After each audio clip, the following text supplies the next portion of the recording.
We are diving into 1 month olds, approximately. So 1 to 2. Yeah, so in our previous video, we were talking about the newborn phase to approximately that 1 month, and now we're diving into that 1 month to approximately 2 months. Right. So as we mentioned in the previous video, babies develop on their own timeline. There is no set stone. Right. We're not textbooks. No, we're not. We grow and we Yeah. age differently. Some of this might overlap. But exactly.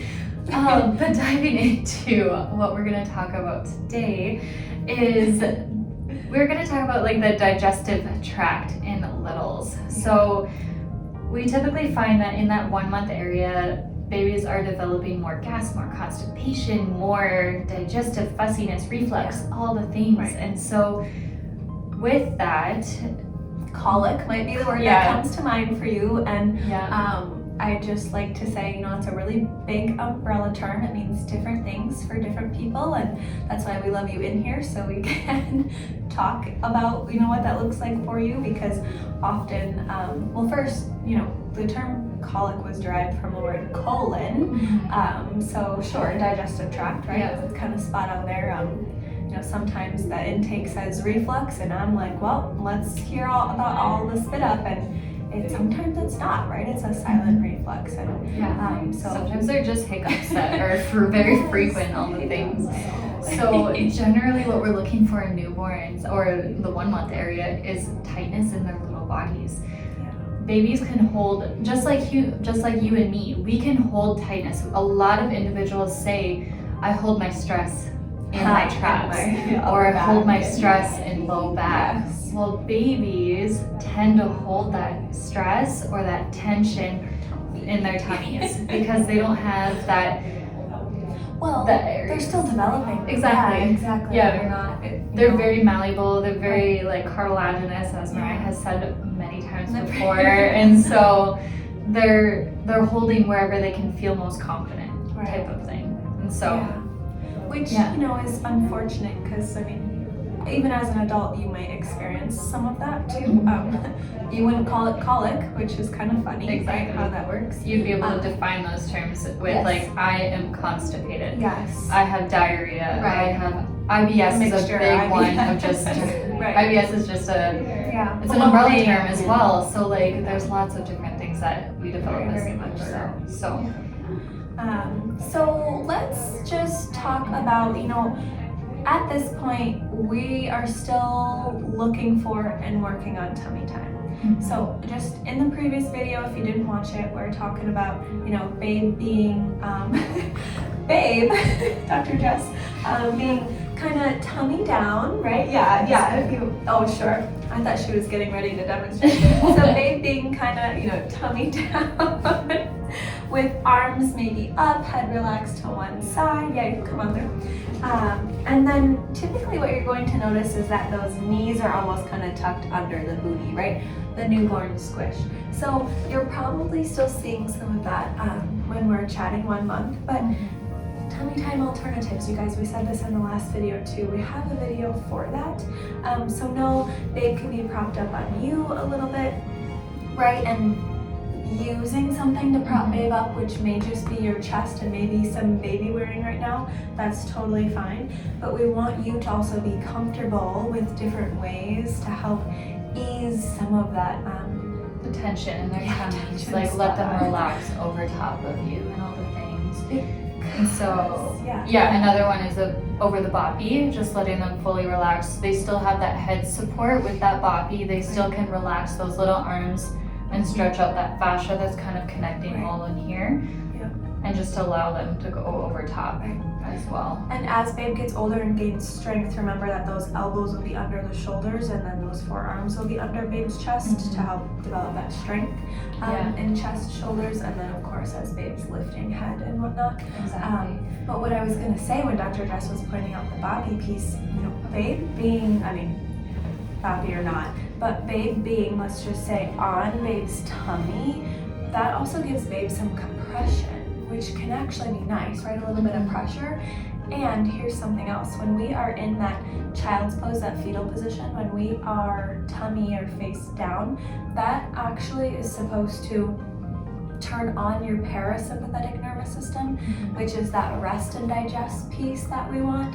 So if we're talking parasympathetics, we're definitely going to be targeting the cervical spine and then babe's tailbone or sacrum in the lower pelvis to help that parasympathetic nervous system as well, which again is that rest and digest, which we need to digest our food and chill out and properly excrete and expel as well. Sleeping is a big one, as well as like huge. Usually when they come into our office, they usually have a really big nap or a big sleep, Yeah. or they have a really big poop afterwards. So just because we're always targeting to relax and rest your babe in those areas there. Right. And so, one last tummy time alternative position when babe gets a little bit older, when they're starting to use that head control, your exercise ball is so much fun for them to play with.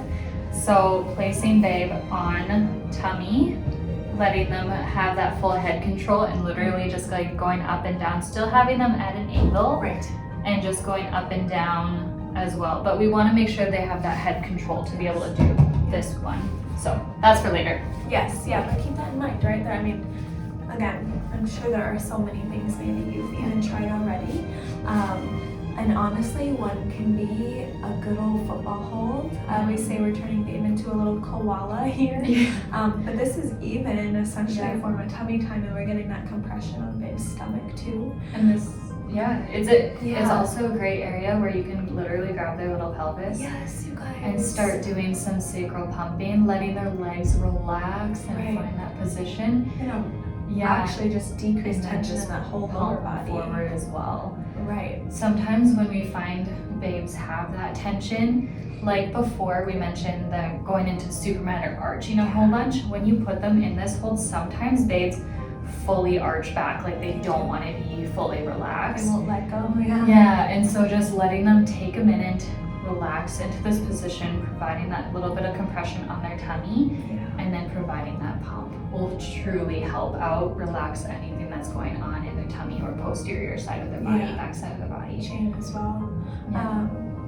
I'll throw out another one of our favorites if we're talking maybe more the upper piece, the reflux piece, silent or not. We've talked about babe's diaphragm, and your diaphragm is your primary breathing muscle that lives right at / under your rib cage. So kid you not, we do this on our mamas that have reflux as well. Heartburn especially as big well. Time. Think hiatal hernia, right? You can Google that one to get a really good image. But we chew our food, we swallow it, it goes down our esophagus, and then just off to the left of our midline, a little sphincter that connects to our stomach, which lives on your left. So when you're working on babe, if we're looking at babe here, that can be, when babe's face up, we're usually using a thumb, so you can work both sides, but for visual purposes, just following underneath the rib cage. So now you're going to be in what should be kind of squishy and not so rigid and not so firm, babe's diaphragm. So with thumb view, we're just going to go big, so we're just going to go out, up and out. So just underneath that rib cage. Under the ribs. And we were just in football hold, so keep in mind if babe's left side is down, which is what's happening here, my hand can sneak through and do the very same thing. While maybe honestly, football hold is one of the only positions babe is comfortable in, right? And that experience will be different for everybody, but that can really help. Exactly. And the reason why this starts to develop and everything like that is because that sphincter that we have on the bottom side is not 100% developed yet in little infants. It kind of develops as we get a little bit older, and so that sphincter is not as tight. And so when we have that diaphragm tightness and all the things, the constipation, all things digestion issue tightness, it can kind of like kick things back up a little bit by like infantile, like a little bit of spasms, like to call them, and then projectile vomit comes out. So or it's chunky because it's old and it's not right after a feed. Exactly. And it can be all the things. And what we said before, it can be that little hiccups. It can be silent reflux as well. Now, we kind of also just wanted to throw out a couple maybe supportive supplements, etc. And one is Earthly Wellness. So they have a ton of products on their page, but they have, I'm pretty sure they have a mamas, but they have an infant tummy relief, you guys. And their website is going to talk to you about dosage, it's going to tell you what's in it. as far as I'm concerned, they're like all organic. You know, this should be less additives type of deal. It could honestly do preservatives type of wonders, yeah, for your little. Yeah. So read through it carefully, right? They also have a great question box. They'll answer your questions on there, which is awesome. And another one is some magnesium. Yeah. So we talk about magnesium as the relaxation piece. This could be, and there are many types of magnesium, but if we're talking digestion, constipation, magnesium citrate, maybe citrate, depending on how I say citrate. Yeah. We hear it both ways. That is really great for pulling in more water into the bowels to help things pass easier, etc. But let me also say, generally we're talking about maybe mom taking the citrate. If we're talking about giving baby breast milk, some of that passes through and can be really nice to help decrease tension, maybe some of those colic symptoms, sleep. You guys, it's never ending. Yeah, all the things. A lot of our mamas do take magnesium calm when they are pregnant because they themselves deal with constipation. Right. And so if you wanted to do that magnesium calm now as well, you're more than welcome to. Absolutely. Yeah. And so like Mariah said, it gets through the breast milk into babe, and it's beautiful for their digestive system, inducing that relaxation component and helping everything flow out. Yeah. Trying to decrease any tension in that area so they reduce their colic, they reduce their spit up, and they reduce that constipation piece. So, and you know, if not, if you don't want to take a supplement, you don't want to take the calm, that's a powder drink, you guys. Earthly Wellness also has a magnesium topical that you can use on your babe, again, per your comfort, right? That's going to be different for everybody, but maybe a little on the feet or right on the belly if we kind of have a witching hour. yeah. But anyhow, gosh, I don't know. Is there anything else we could? Well, I mean, there is, but yeah. We have so many videos Yeah, so of many. techniques for our colic videos, our gas and constipation, but we'll link those below as well so that you can watch those. But that's kind of basically what we're looking for in month 1 area. So keep up the tummy time, you guys. Yeah. That's all we're asking for.